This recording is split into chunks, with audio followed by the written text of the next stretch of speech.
こんにちは、アンナスです。今日は私の新しく出た本の中から、題名がアンナスの美味しい刺繍カフェ&スイーツっていう題名なんですけど、その本の中から、チェリータルトの刺繍をしようと思います。それでは手元の方にどうぞ。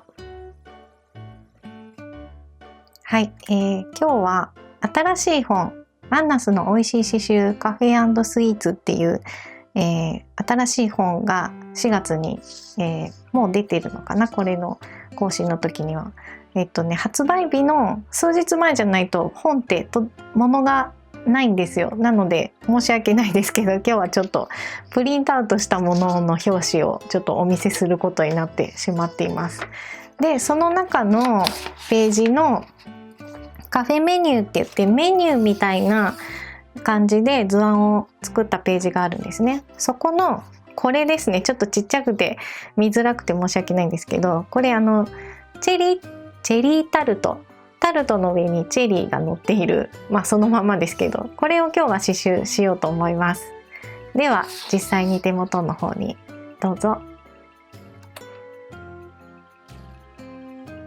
図案を写すのは別の動画でやっているので、そちらをご覧ください。もう写してあります。で、最初このチェリーとこの周りのちっちゃいチェリーと全部最初に刺し始めるんですけど、まず真ん中から入れますね。で、最初玉留めをしないので玉留めの代わりのものを作ります。ちょっとかなり面積が狭くて大変なんですけど、このちっちゃい波縫いを2つ入れてギリギリで留めます。で、1つ前の穴に刺すとこれで絡まってるので、この出てるところをハサミで切ります。で、丸大変ですね。で、丸がたくさんあると可愛いので、ここは頑張って刺繍します。まず真ん中に1本基準を入れます。で、上と下と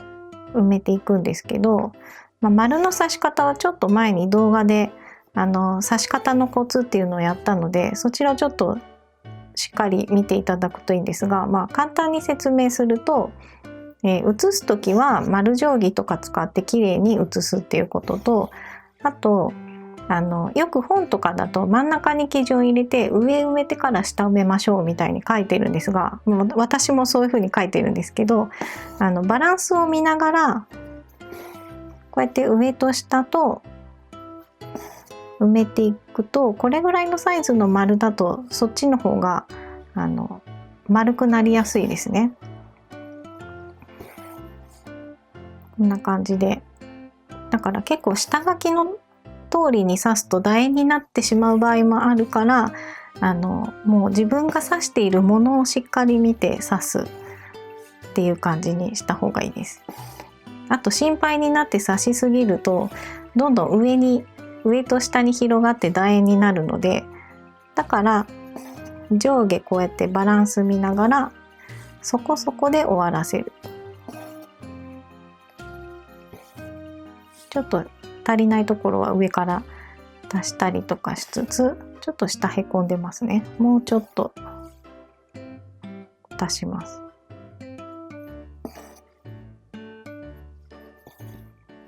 これぐらいかな。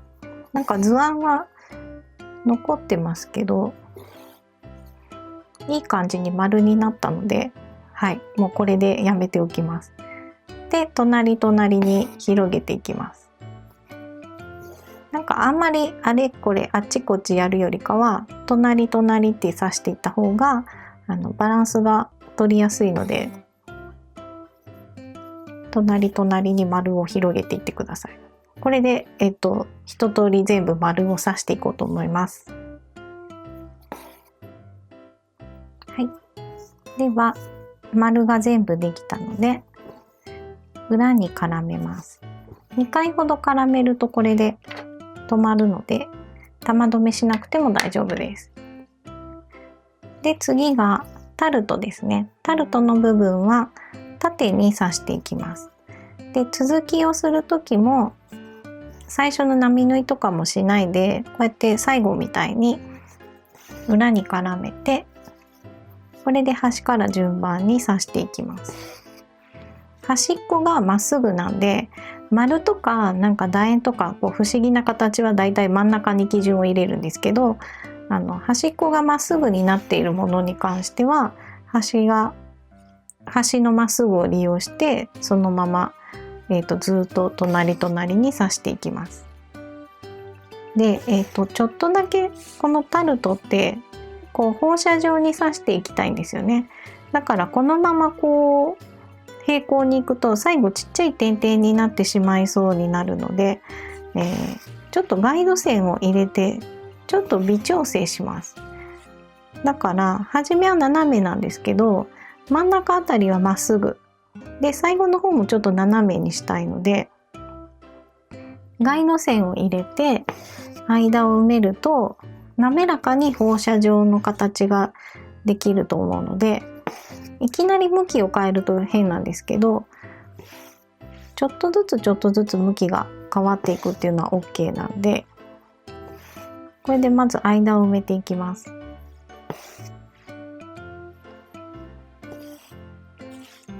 でここもまた、ここまっすぐ平行にできる方は隣に刺していってもいいんですけど、こうやってガイド線入れて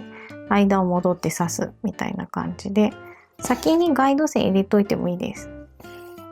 ちょっとあんまり本当はたくさん先に入れすぎると最後の方で辻褄が合わなくなる時もあるんですが、だいたいここも入れとこうかな。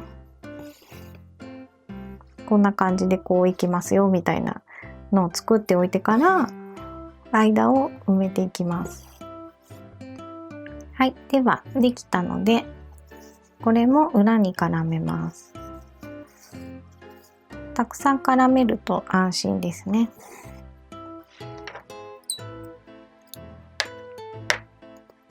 で次がこのチェリーの茎というかこの部分ですね。アウトラインステッチで2本取りでちょっと上にかぶせます。だから刺し始めがこの丸い刺繍のちょっと上の方、3分の1上の方ぐらいから針を出して1目作ります。でアウトラインはちょっと先に出して最初のステッチの半分ぐらいのところちょっとギュッと押して糸の下に刺します。これを繰り返します。で今右をずっとこう押しているので、右とか左とかいろんなところをやらないで、もう一回右って決めたらずっと右だけですね。でちょっとカーブがあるので、できるだけこういう急カーブになっているところはステッチを細かくしてください。長いところは多少ちょっと長くなっても大丈夫なんですけど、カーブのところでステッチの長さが長いとカクカクするので、今もカクカクしてますね。これをちょっと糸でギュッと押さえ込んで、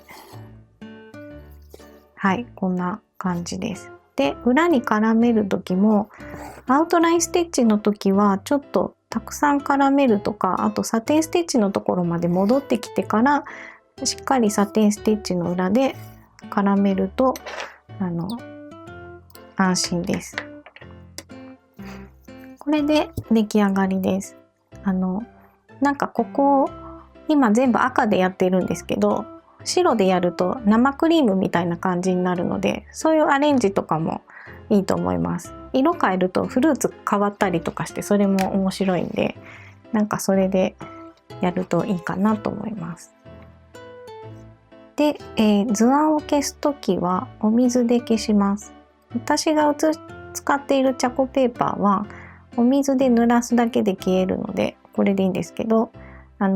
洗わないと消えないものとかもあるので、そういうのはちょっとパッケージを読んでその通りに消していただくといいかなと思います。以上です。いかがでしたか？チャンネル登録といいねボタンをよろしくお願いします。それではさようなら。